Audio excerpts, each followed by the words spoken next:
എല്ലാവർക്കും നമസ്കാരം. ഈ രണ്ടാം കല്യാണം കഴിച്ചിട്ട് കഷ്ടപ്പാടിലേക്ക് പോയിട്ടുള്ള ഒത്തിരി ആളുകൾ എൻ്റെ അടുത്ത് വരാറുണ്ട്. അപ്പോൾ ഞാൻ ഇതിനെപ്പറ്റി വേറെ വീഡിയോ ചെയ്തിട്ടുണ്ടായിരുന്നു. നിങ്ങൾ ജ്യോതിഷം നോക്കിയിട്ടൊക്കെ ചെയ്യണം, നന്നായിട്ട് പഠിച്ചിട്ട് വേണം ചെയ്യാമെന്നൊക്കെ. പക്ഷെ എല്ലാവർക്കും ചിലപ്പോൾ അത് ആ ജ്യോതിഷത്തിലേക്ക് പോകാനായിട്ട് സാധിക്കണമെന്നില്ല. അപ്പോൾ അത് പലപ്പോഴും ഏതെങ്കിലും ഒരു സ്വഭാവ വൈചിത്ര്യമുള്ള ആളുകളിലാണ് ഇതേപോലെ പ്രശ്നങ്ങൾ വരിക. അവർക്ക് ആളുകളായിട്ട് പൊരുത്തപ്പെട്ട് പോകാൻ പറ്റാത്തൊരു സാഹചര്യം. അങ്ങനെയാണ് അവർ മിക്കവാറും ഡൈവേഴ്സൊക്കെ ആകുന്നത്. എന്തെങ്കിലും മാനസിക വൈകല്യം ഉണ്ടാവാം. അത് ഇന്നറായിട്ടുള്ള കാര്യങ്ങൾ, പല കാര്യങ്ങൾ, രഹസ്യ സ്വഭാവമുള്ള കാര്യങ്ങൾ ചിലപ്പോൾ അവർ പുറത്തേക്ക് പറയണമെന്നില്ല. നമുക്ക് മനസ്സിലാക്കാൻ സാധിക്കുകയില്ല എന്താണ് അതിൻ്റെ ഉള്ളിൽ സംഭവിച്ചത്, എന്താണ് അതിൻ്റെ ഉള്ളിൽ വന്നതെന്നുള്ളത്. അപ്പോൾ വിചിത്രമായ അനുഭവങ്ങളാണ് ഇതൊക്കെ. ഞാനിങ്ങനെ പലരുടെ അനുഭവങ്ങൾ കേൾക്കാറുണ്ട്, അതുകൊണ്ടാണ് ഇങ്ങനെ പറയുന്നത് കേട്ടോ. വിചിത്രമായ അനുഭവങ്ങൾ, വളരെ വിചിത്രമായിട്ട് നമുക്ക് ഇങ്ങനെയൊക്കെ ഉണ്ടാവുമെന്ന് തോന്നിപ്പോവും അത് കേൾക്കുമ്പോൾ. നമുക്ക് പരസ്യമായിട്ട് പറയാൻ പറ്റുന്ന കാര്യങ്ങളൊന്നുമല്ല. അപ്പോൾ ഇതേപോലുള്ള കാര്യങ്ങൾ അഡ്ജസ്റ്റ് ചെയ്യാൻ പറ്റാത്ത ആളുകളാണ് ഇങ്ങനെ മാറിപ്പോവുക. അതായത് വിവാഹബന്ധം വേണ്ടാന്ന് വെച്ചിട്ട്.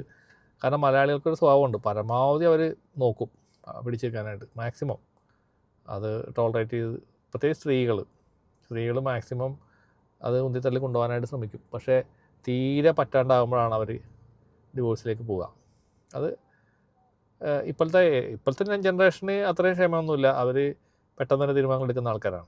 പക്ഷേ എന്താണ് വിഷയം എന്ന് വെച്ചാൽ, നമ്മുടെ നൂലാമാലകൾ ഇതിൻ്റെ നിയമപരമായ കാര്യത്തിൽ കൂടി ഇതിൽ നിന്ന് ഊരിപ്പോരാനായിട്ട് കുറേ ബുദ്ധിമുട്ടുകളുണ്ടല്ലോ. നമുക്കറിയാമല്ലോ, ഒരു ഡിവോഴ്സ് എന്നൊക്കെ പറഞ്ഞു കഴിഞ്ഞാൽ കുറേ സമയം എടുക്കും കിട്ടാനായിട്ട്.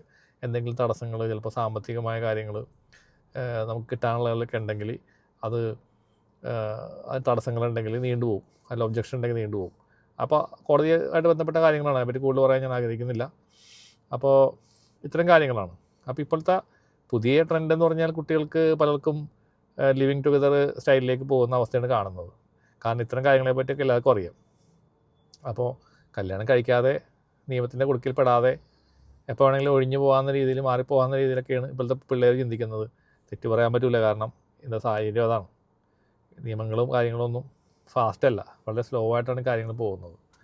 അപ്പോൾ ആളുകൾ, പുതിയ ജനറേഷൻ ഇപ്പോൾ അങ്ങനെയൊക്കെ ചിന്തിച്ച് തുടങ്ങി. അതിനെപ്പറ്റി എനിക്കൊന്നും വേറെ ഒന്നും പറയാനില്ല, കാരണം ആളുകളുടെ ഒരു രീതി അങ്ങനെയായി. പക്ഷേ ഒരാംഗിലേക്ക് എടുത്ത് നോക്കുമ്പോഴേക്കും ജീവിതം മുഴുവനും ഇങ്ങനെ സ്ട്രഗിൾ ചെയ്ത് നിൽക്കണം എന്ന് ഒരിക്കലും ഒരാൾക്കും പറയാൻ പറ്റില്ല. അപ്പോൾ അവർക്ക് കുറച്ചും കൂടി ന്യായം, കുറച്ചും കൂടി വേഗത്തിൽ കിട്ടണം, നീതി വേഗം കിട്ടണമെന്നാണ് ഞാൻ ആഗ്രഹിക്കുന്നത്. അപ്പോൾ ഇതേപോലെ ഞാൻ പറഞ്ഞു എന്ന് വെച്ച് കഴിഞ്ഞാൽ, ഇതേപോലുള്ള വിഷയങ്ങളിൽ നിങ്ങൾ രണ്ടാമതൊരു കല്യാണം കഴിക്കാനായിട്ട് പോകുന്ന സമയത്ത്, ഒരു ഡിവോഴ്സ് കിട്ടി രണ്ടാമത് കല്യാണം കഴിക്കാൻ പോകുന്ന സമയത്ത് നിങ്ങൾ നന്നായിട്ട് പഠിക്കണം.